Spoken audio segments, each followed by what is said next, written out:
YCP నాయకులు, నేను ఈరోజు జగన్మోహన్ రెడ్డి గారిని కూడా అడుగుతున్నాను, సార్ మీరు ఎందుకు మీ వాళ్ళని ఇలా ఎంకరేజ్ చేస్తున్నారు? ఏం తప్పు చేశామని మహిళలకి ఇంత అన్యాయం ఎందుకు?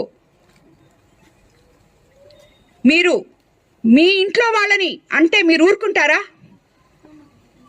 ఒక్కసారి మీరు ఈ మాట్లాడే వాళ్ళకి ఒక్కరికొక్కరికి ఫోన్ చేసి ఏం చేస్తున్నారా మీరు, మీ మాటలు వెనక్కి తీసుకోండి, ఒక మహిళని, కుటుంబ స్త్రీని ఎందుకు ఇలా మాట్లాడుతున్నారు అని ఒక్క మాట అడగలేకపోయారు.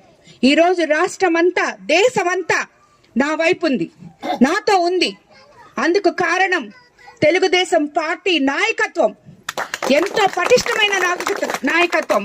ఉమ్మడి ప్రభుత్వం చంద్రబాబు నాయుడు గారి దగ్గర నుంచి, లోకేష్ బాబు గారి దగ్గర నుంచి, ఈరోజు పవన్ కళ్యాణ్ గారి దగ్గర నుంచి, భువనేశ్వరమ్మ దగ్గర నుంచి అందరూ నన్ను ఓన్ చేసుకొని వాళ్ళ బిడ్డలాగా, వాళ్ళ కుటుంబ సభ్యురాల్లాగా ఈరోజు ప్రతి ఎమ్మెల్యే, ప్రతి ఎంపీ, ప్రతి మినిస్టరు, అందరూ అధికారులు ప్రతి ఒక్కరూ ఒక లైన్కి వచ్చి ఒక ఆడబిడ్డకి అన్యాయం జరిగింది అని మాట్లాడుతుంటే ఇంకా అచ్చొచ్చిన ఆంబోతుల్ని ఊరి మీద వదిలి వాళ్ళు చేసింది నిజము, వాళ్ళు మాట్లాడింది నిజము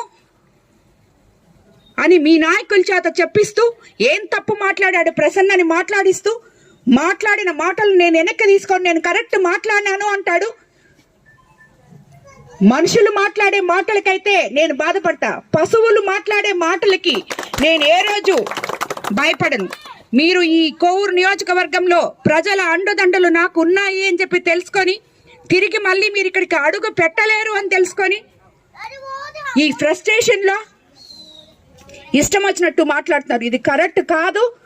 ఏ మహిళా నాయకురాలు తిరిగి ఈరోజు సభ్య సమాజం తలదించుకునేటట్టు మీరు మాట్లాడిన మాటలకి ఎవ్వరు కూడా దీన్ని హర్షించరు. ఇంకొక నాయకురాలికి ఇది జరగకూడదు. జరిగితే తెలుగుదేశం ప్రభుత్వం ఒప్పుకోదు అని చెప్పి మీకు నిరూపిస్తాం. మహిళలమంతా ఏకమవుతాం. మీరు అన్న మాటలు 100% వెనక్కి తీసుకోవాలి. తీసుకోకపోతే మహిళలే మీకు బుద్ధి చెప్తారు.